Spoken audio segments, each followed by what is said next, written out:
So, shopping malls. The Mecca of America. The 1980s was the decade of decadence, also used as a metaphor for the decline of society, Western society, if you will. Many movies take place in a mall. Day of the Living Dead, Chopping Mall, Fast Times at Ridgemont High, and one that has recently been found, that I found out about, Initiation from 1984, which is a horror movie about a girl named Kelly Fairchild, played by Daphne Zouate, who would later play Princess Vespa in Spaceballs, and then on One Tree Hill in a massive role, and something else that eludes my mind at this time. So she has got some massive acting. She's got quite a role, if you will. Yeah. This is, I don't know. I feel it's okay. Okay at best, and just kind of bad at worst. It's in between. 4 out of 5.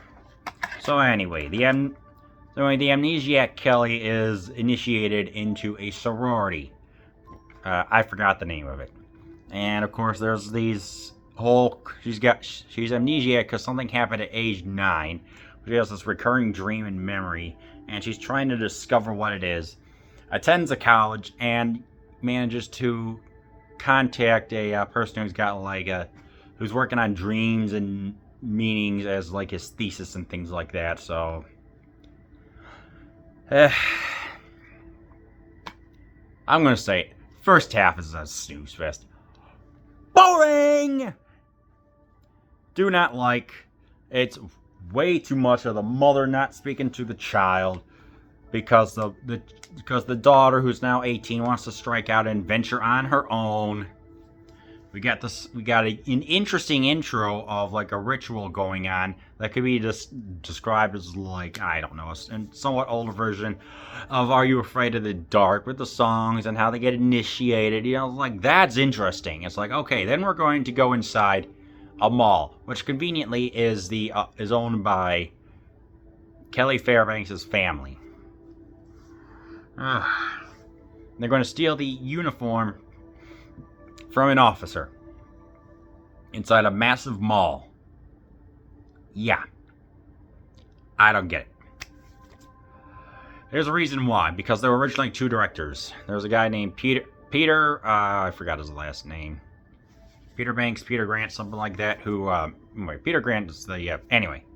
Original director wanted to have more of a European art house flavor, and because it went over budget and trouble with either Paramount or Fox, he ultimately got replaced by another person. But you can still see some interesting European-ish shots of it.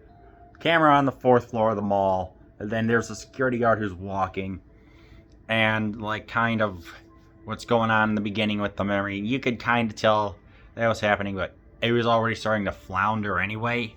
So, yeah, it's literally 2 different directors, 2 different ideas, visions, expectations, etc. And it just... the first half is just a dud. I think that's probably the second director who's coming in, and honestly, I'm going to have to say, it sucks, okay? It sucks. There is a body count of 11. Some of them involve like garden, like the thing using desert to help it get like rid of weeds, a trowel or something like that. A little miniature pitchfork. There's a funny one where a guy is like, he's got his head, there's an axe, hits him in the head, and he manages to scoot back like he got, like he's like this, like whoop, there he goes, like manages to go like 10-15 feet. That was kind of funny. Obviously the best scene is at the mall. The crew had 12 hours to film, from 7 p.m. to 7 a.m. And yes, the mall is the highlight. I mean, I don't know which mall exactly, but there is 10 different floors. I'm like, holy smokes. It's here that the film picks up. There is some sense of wondering what's going to happen. Like, how are the kills going to happen? How much of this mall do we get to see? I'm always a fan of how much the mall's explored. We get the back rooms, we get a bathroom, we get a mattress, we get a clothes store, we get an amazing view. We even get the outside.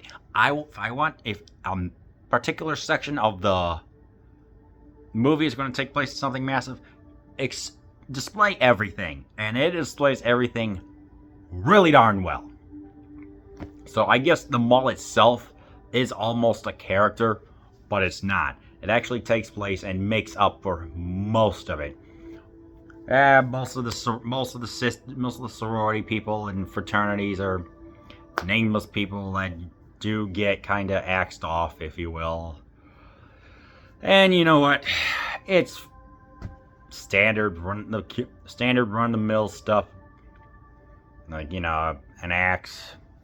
I think there's a gun, firearm, what have you. You know, it's like the kills are okay. It's just, it seems like it's going to be sorority sisters inside a mall, like, and fraternities, but no, it has to deal with trauma that's going on. I don't know. It just didn't mix well. Two different concepts going on. I'm like, this is not good. It's just these ideas of figuring out what's going on with the memory. Turns out it's a twin sister. And the wife that was having an affair or something like that. I don't know. I didn't care about the plot. It was just...